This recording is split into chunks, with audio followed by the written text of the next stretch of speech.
direct de la baie de Tampa à l'intérieur de l'édifice théâtre du match numéro 2 du face-à-face entre le Canadien et les Bolts, le Lightning de Tampa Bay ce soir. Le coach Danny Dubé. Danny, on commence avec le jeu à 5 contre 5. Tu nous l'as répété très souvent cette saison. C'est là que ça se décide pour 8 minutes d'action sur 10. Pas compliqué. Pas compliqué. Non, mais écoute, c'est un peu fascinant parce que, c'est vraiment l'antithèse qui s'est produite au dernier match. Mais, tu sais, moi, je pense pas que tu vas voir un autre match avec autant de pénalités. Le Canadien a joué 43 minutes à 5 contre 5. Là.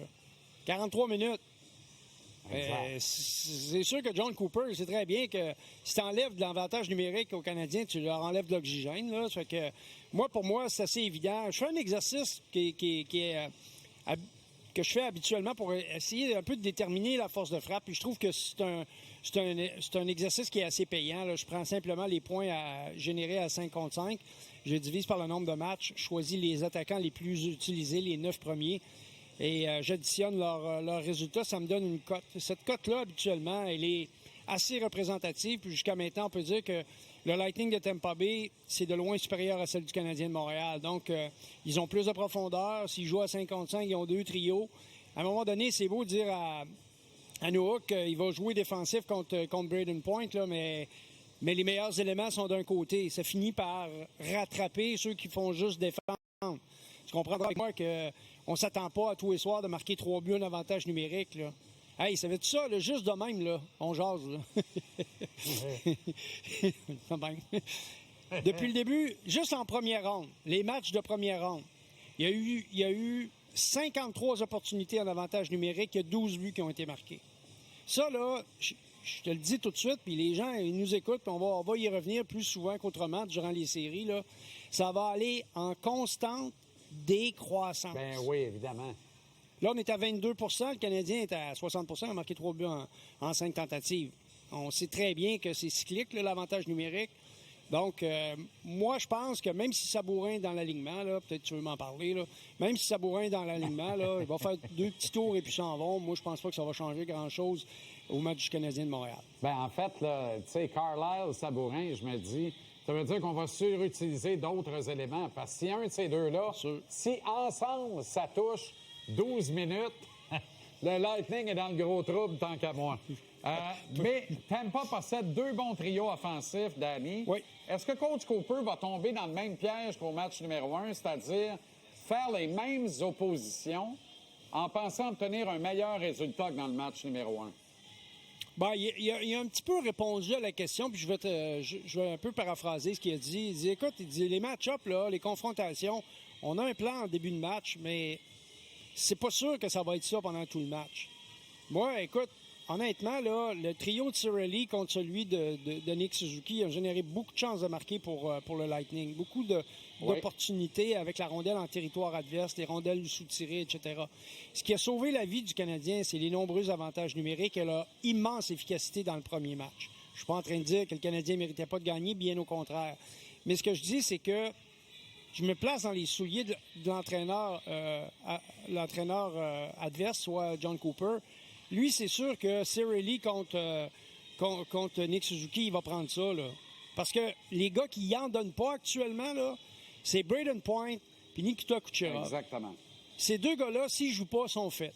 Tu sais, c'est aussi simple que ça, je m'excuse, là, mais c'est la réalité. Ils ne gagneront pas le deuxième match s'ils n'obtiennent pas le maximum de leurs 2 premiers trios. Puis tu peux parier qu'ils vont jouer, parce que les joueurs élites, c'est des gars qui savent se pointer quand les matchs sont importants. Ouais. Alors, ces gars-là, aujourd'hui, je m'attends à voir le meilleur visage d'eux-mêmes. Bien, la meilleure version d'eux-mêmes. Au même titre, Danny, que si le trio de Suzuki, Caulfield et Slav parvient pas à produire à égalité numérique, ça va compliquer les affaires pour le Canadien tôt ou tard pour des motifs évidents. Tu veux un plus grand volume de tir au filet, hein? Est-ce que c'est de nature à souffler dans les pneus de Vasilevski qui semble un peu à plat actuellement? Oui. Ben écoute, moi, je pense qu'à un moment donné, ça devient une question statistique, c'est mathématique. Là. Lui, c'est un gardien de 912 cette année. Ça veut dire que c'est le nombre de buts qu'il a donné, c'est à cause de l'avantage numérique. Dans l'enclave, là, dans la zone qu'on appelle la zone dangereuse, il a donné le même nombre de buts que Doberche. Il a donné 2 buts. Sauf qu'il y a eu 11 tirs de la zone dangereuse. Tandis que Dobèche en a eu 5.